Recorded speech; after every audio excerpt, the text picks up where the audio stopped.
Hey guys, Callum here, and today's video is all about calorie density.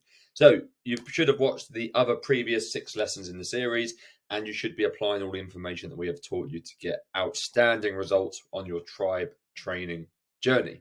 The next part of the journey is, and that's the lesson and series that we're going to talk about, is calorie density and the importance of calorie density when it comes to losing weight or gaining weight, on getting amazing results with your training and fitness. So what is calorie density? Basically, calorie density is the calories per gram of food. Okay, so certain foods have higher calories per gram, certain foods have lower calories per gram, and some foods contain a lot of calories for very little amounts of food. And this is a really good example of this. Reese's peanut butter cups, they are 5.5 calories per gram. So 100 grams of Reese's peanut butter cups are 500 calories. So typically your highly processed, your highly palatable foods that are easily overconsumed, like crisps, chocolate, biscuits, nuts, sweets, biscuits, all of these things are very, very, very, very high calories, large amount of calories, but very small quantities. So you don't get much bang for your buck, okay? So if we look at calorie budgeting, we look at how you should spend your calories every single week. We want to try and reduce the amount of high calorie processed items we are consuming, like chocolate, biscuits, cake, crisps, things like that, because they are, like I said, super high calorie, but very little kind of substance. They don't fill you up. And instead, we want to try and increase the amount of high volume foods, which are low calorie, which I'm going to talk about next. And here's some examples of that. Some foods that contain a lot of food for very little calories. If we compare the two, they are 10 times less for an apple compared to the Reese's Pieces. So Reese's Pieces are 500 calories per 100 gram, and apple is 52 calories per 100 gram. So if we look at 100 grams of Reese's Pieces versus apple, it is 10 times less when we come to the apple. And we can compare this with lots and lots of different foods, okay? So if you were going to look at a chicken breast versus a chocolate bar by 100 grams is going to be 3, 4, 500. Chicken breast is going to be 150, 200, okay? So we want to try and increase the amount of the low calorie, high volume foods. These are foods that are typically produced naturally, that are grown, that we get from fields and farms, and foods that we could source thousands of years ago that have one ingredient. And we want to avoid and reduce. Don't get rid of them completely, because that never works. You can still eat chocolate and cake and get great results, but you want to reduce the amount of super high calorie foods that are really easy to overconsume, that taste amazing, and have an ingredient list as long as my arm. So guys, like I said, 10 times the amount of calories for the same amount of food. So we want to try and avoid this as much as possible. We want to try and have around 10 to 15% of this maximum in our diet. As soon as it starts creeping above this point and gets to 20, 25, 30%, that's when you're not going to get the results you're looking for, okay? Another example could be with a quote unquote healthy breakfast. We have got a naked smoothie. Although smoothies are quote unquote healthy, they are typically extremely calorie dense for the amount of drink you're getting.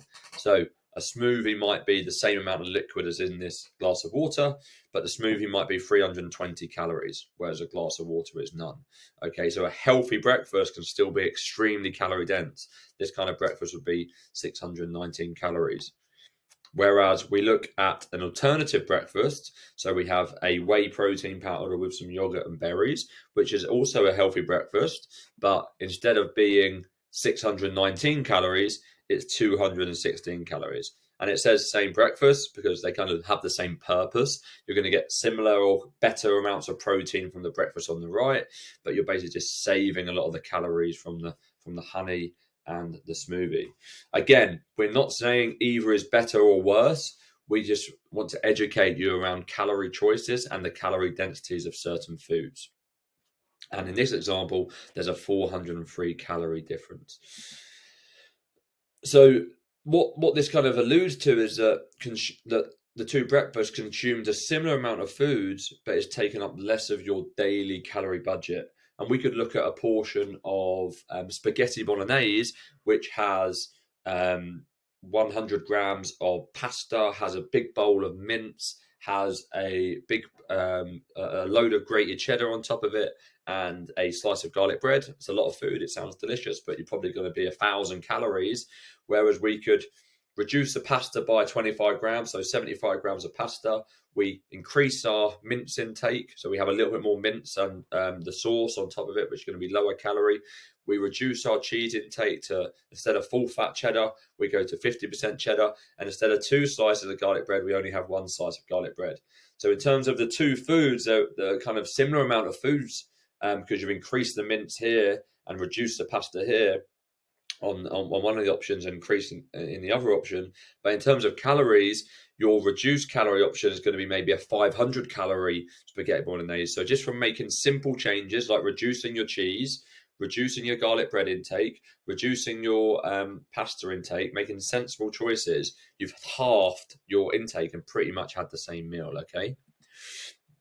So what we want to do when it comes to fat loss is we want to focus on calorie sparse foods. The foods which I spoke about, which are typically one ingredient, one single ingredient that could have been grown, caught, farmed 200, 300, 400 years ago. Foods that typically don't come from a factory, okay? And when we want to look at muscle gains, so this is where we have to separate the 2 things. If your goal is to gain muscle, we need to be in a calorie surplus, okay? So we need to be eating more calories than our body needs. That's why me, as a coach, I will have certain times of the year where I am heavier and certain times of the year when I'm leaner. Usually I do winter, I gain weight, summer I lose weight. But I want to gain weight in the winter and gain muscle in the winter. And to do that, you have to be in a calorie surplus, okay?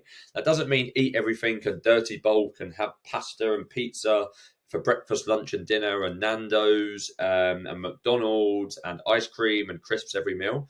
That just means you need to be in a small calorie surplus. We want to be eating these more calorie dense foods to help us gain some muscle, okay? But for the majority of the people that we help, initially, fat loss is a gain, and then long term, we want to be complementing that with some muscle gain. So guys, what you need to just to summarize, what you need to look at is where you're currently eating most of your foods and where are the calories coming from, okay? So look at your daily food intake and your weekly intake and look at that 90-10 rule, 90% single ingredient, 10% processed, and just have a think about, okay, where am I getting the majority of my calories come from? I hope this helped, guys. 8-minute lesson, super important. This is going to help you long term, not just for the next few weeks. Any questions, you know what to do. Hit myself up or one of the coaches. Apply this, be consistent with it, and you'll get incredible results.